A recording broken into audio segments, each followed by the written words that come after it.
आज मैं आकांक्षा गुरुबहन आप लोगों को श्री वाल्मीकि रामायण का अरण्य कांड का 12वां सर्ग सुनाती हूँ, जिसमें श्री राम आदि का अगस्त के आश्रम में प्रवेश, अतिथि सत्कार तथा मुनि की ओर से उन्हें दिव्य अस्त्र शस्त्रों की प्राप्ति है।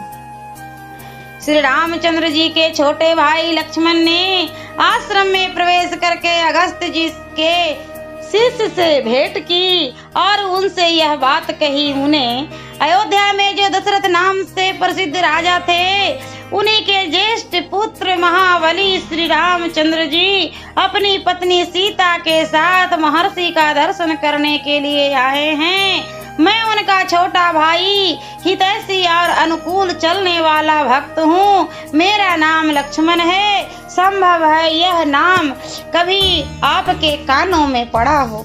हम सब लोग पिताजी की आज्ञा से इस अत्यंत भयंकर वन में आए हैं और भगवान अगस्त मुनि का दर्शन करना चाहते हैं।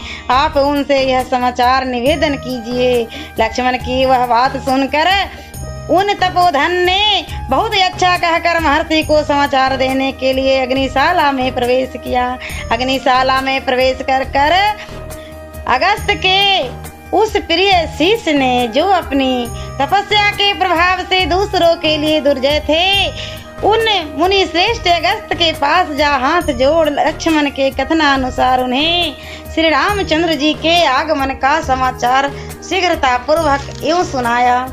महामुने, राजा दशरथ के ये दो पुत्र श्री राम और लक्ष्मण आश्रम में पधारे हैं। श्री राम अपनी धर्म पत्नी सीता के साथ हैं। ये दोनों शत्रु दमन वीर आपकी सेवा के उद्देश्य से आपका दर्शन करने के लिए आए हैं। अब इस विषय में जो कुछ कहना या करना हो, इसके लिए आप मुझे आज्ञा दे। शिष्य से लक्ष्मण सहित श्री राम और महाभागा विदेह नंदनी सीता का सुहागमन का समाचार सुनकर महर्षि ने इस प्रकार कहा। सौभाग्य की बात है कि आज चिरकाल के बाद श्री रामचंद्र जी स्वयं ही मुझसे मिलने के लिए आ गए।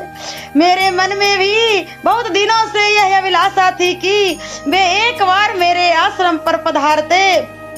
जाओ, पत्नी सहित श्री राम और लक्ष्मण को सत्कार पूर्वक आश्रम के भीतर मेरे समीप ले आओ। अब तुम अब तक उन्हें ले क्यों नहीं आए?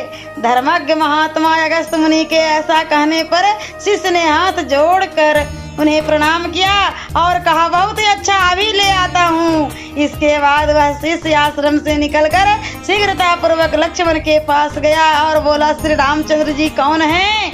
वे स्वयं आश्रम में प्रवेश करे और मुनि का दर्शन करने के लिए चले।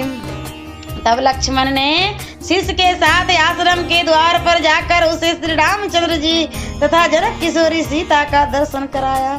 शिष्य ने बड़ी विनय के साथ महर्षि अगस्त से कही हुई बात वहां दोहराई और जो सत्कार के योग्य थे, उन श्री राम का यथोचित रीति से भली भांति सत्कार करके वह उन्हें आश्रम में ले गया। उस समय श्री राम ने लक्ष्मण और सीता के सहित आश्रम में प्रवेश किया। वह आश्रम शांत भाव से रहने वाले हरिणों से भरा हुआ था। आश्रम की शोभा देखते हुए उन्होंने वहां ब्रह्मा जी का स्थान, अग्निदेव का स्थान देखा।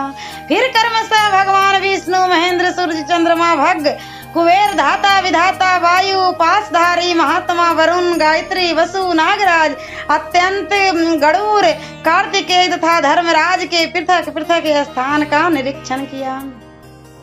इतने ही में मुनिवर अगस्त भी शिष्यों से घिरे हुए अग्निशाला से बाहर निकले।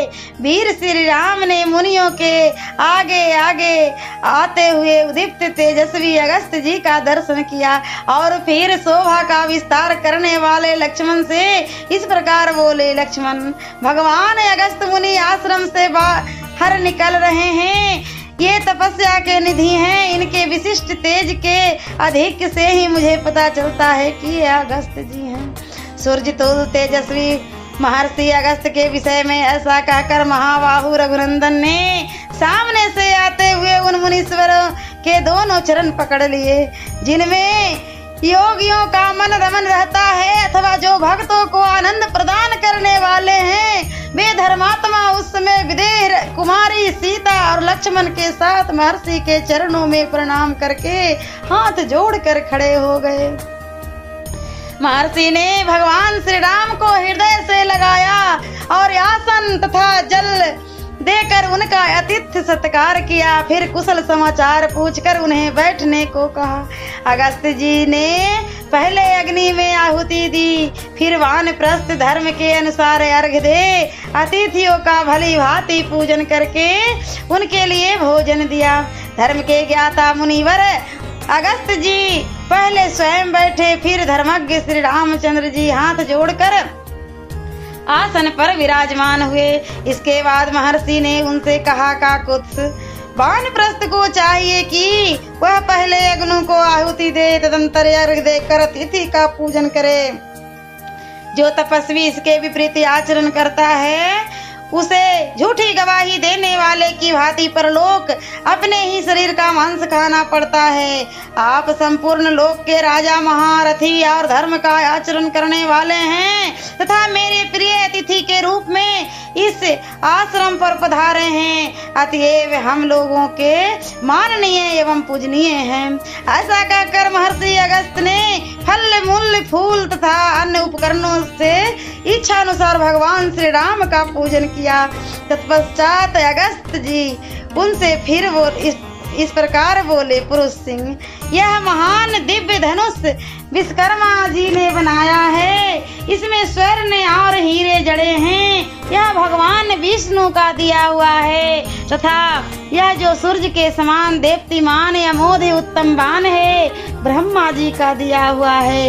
इनके सिवा इंद्र ने ये 2 तरकस दिए हैं जो तीखे तथा प्रज्वलित अग्नि के समान तेजस्वी बाणों से सदा भरे रहते हैं, कभी खाली नहीं होते। सदा साथ ही यह तलवार भी है जिसकी मूठ में सोना जड़ा हुआ है। इसकी म्यान भी सोने की ही बनी हुई है। श्री राम पूर्व काल में भगवान विष्णु ने इसी धनुष से युद्ध में बड़े बड़े असुरों का संहार करके देवताओं की उदीप्त लक्ष्मी को उनके अधिकार से लौटाया था।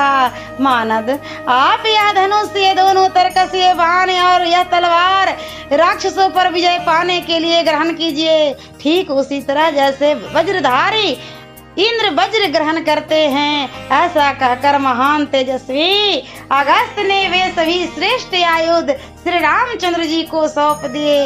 तत्पश्चात फिर बोले, सियावरे रामचंद्र की जय। और मैं अगले वीडियो में अरण्य कांड का 13वां सर्ग सुनाऊंगी। सुनते रहिए मेरे भक्तों, बहुत आनंद आ रहा है और आगे आएगा भी।